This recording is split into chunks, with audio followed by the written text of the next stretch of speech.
Hello friends, welcome back to the channel.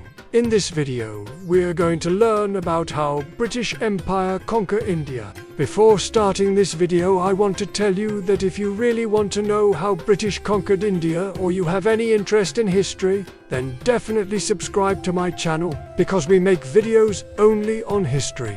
Now, let's start the video. As you all know that in the early 18th century, the Mughal Empire was at its decline and there were many small states in India, and the British started exploiting these small states, and little by little they started conquering them and made their rule over India for 200 years. But the question is, why did the Indians not unite and kick out the British from India? So let me tell you that at that time, Indians were divided into many religions, regions, languages, and most importantly, they were divided into many small states. Yes, I'm talking about Marathas, Rajputs, Sikhs, Afghans, and many more.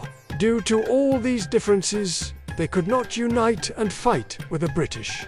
So let's get to know each company one by one. First, we will talk about the East India Company. The East India Company was established in the year 1600 during the reign of Queen Elizabeth I. It was a trading company which was given monopoly rights to trade between India and any other country. At first, the company was not allowed to conquer any part of India. But when the Mughal Empire started getting weaker and weaker, the company took advantage of it and started conquering parts of India. The first city which was captured by the company was Surat. After that, they captured Bengal and Bihar. Later on, they got three important trade centers: Calcutta, Bombay, and Madras. This was the golden period of the company when they were making lots of money. At that time, most of the Indian rulers were happy with the company because they were paying them lots of money. But later on, the company started exploiting these rulers. And the worst thing was that they were not paying taxes to the Indian rulers. This exploitation led to the First Anglo-Mysore War. In this war, Tipu Sultan's army was defeated and he was killed in the war. After his death, the company captured many parts of South India. After that, the Second Anglo-Maratha War took place, in which the Maratha Empire was defeated and Maratha territories were divided among many small states. After that, the Third Anglo-Mysore War took place, in which again the Britishers were victorious and they captured much. Now the Britishers were becoming more powerful and were having many enemies in India. To protect themselves, they decided to build strong fortifications around their trading centers. They built Fort William in Calcutta, Bombay, Castle in Bombay, and Fort St. George in Madras. These three forts were the main headquarters of the British forces. As we know, in the 7 Years' War, the Britishers were on the winning side, and after that, they became more powerful. This was the time when the French centers in India started to decline, and slowly, the Britishers captured all of their territories. And thus, by the end of the 18th century, the British East India Company had become the real ruler of India. Now the question arises, what happened to the company after that? So let me tell you that after capturing India, the company started exploiting India a lot. The Britishers forced Indians to grow cash crops like cotton and indigo, and this led to the revolt of 1857. In this revolt, many Indian princes and soldiers participated, but unfortunately the revolt was failed.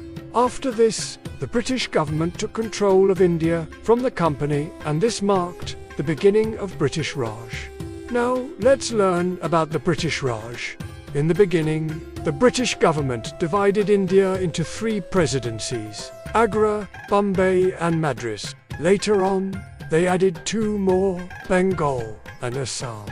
Under each presidency, there was a governor who was appointed by the British government. The governor's job was to collect taxes and send them to Britain. The revenue of India was used to run the British government and also to run the Second World War. In 1919, the Government of India Act was passed, and under this act, the British Viceroy became the ruler of India. Also, a new legislative assembly was created, but unfortunately it had very limited powers. The main objective of this act was to transfer power from the company to the British government. After that, in 1935, the Government of India Act was passed, under which the provincial assemblies were given more power and the provinces were given. But the British government still had the control of defence, foreign affairs, and the appointment of the Viceroy. During the Second World War, the British government got full support of India, and after that, the leaders of India started demanding independence. But the British government did not agree to it, and this led to the partition of India. Finally, on August 15, 1947, India got independence, and this ended the 200-year-old rule of the British on India. So friends, this was a brief history of British rule in India. If you want to know more about the British Raj, then do subscribe to our channel. We will make more interesting videos on British Raj.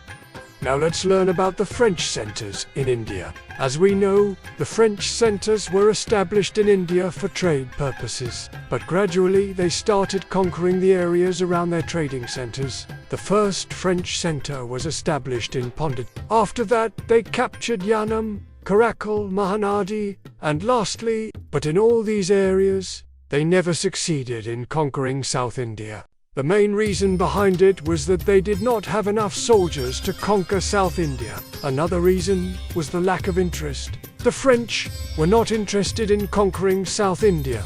Their main motive was to do trade, so they never expanded their territories. Slowly, the British started becoming more powerful, and the French centers in India started declining. In the 7 Years' War, the French were on the losing side, and after that, they had to give up their centers to the British. Thus, the French rule in India came to an end. Now, let's learn about the Portuguese rule in India. The Portuguese were the first Europeans to reach India. Vasco da Gama, a Portuguese explorer, reached India in the year 1498. After that, the Portuguese started establishing their centers in India. The first Portuguese center was established in Kozhikode, but the local ruler, the Zamarin, did not allow them to stay there. So the Portuguese had to move to Cananore, where they stayed for some time. But due to some conflicts with the local rulers, the Portuguese had to leave Cananore and settle down in Goa. The Portuguese ruled over Goa for more than 600 years, but they never tried to expand their rule in India. The main reason behind it was that they had no interest in ruling India. Their main motive was to do trade in India. They also tried to convert Indians to Christianity, but it was not successful. Now let's learn about the Dutch rule in India. The Dutch were the last Europeans to come to India. They came to India during the reign of Akbar the Great. The Dutch were interested in doing trade in India, so they established their centers in Surat, Baruch, and Cochin. But their main center was established in The Dutch were rivals of the British and the Portuguese in India, and they always tried to defeat them. But slowly, the Dutch started becoming weaker and the British started becoming more powerful. Finally, in the year 1661, the British captured Chinchera, and this marked the end of Dutch rule in India. So, friends, this was a brief history of European centers in India. Now, let's learn about the Danish rule in India. The Danes were the first Europeans to establish a settlement in India. They came to India during the reign of Akbar the Great and established their center in but they could not stay there for long because in 1645, the ruler of Mysore captured Then the Danes moved to Tranquebar, and from there they started trading with Indians. The Danes were never interested in conquering India, so they never tried to expand their rule. They just wanted to trade with India. In the year 1845, the British captured Travancore, and this marked the end of Danish rule in India. If you want to know more about the history of India, then do subscribe to my channel.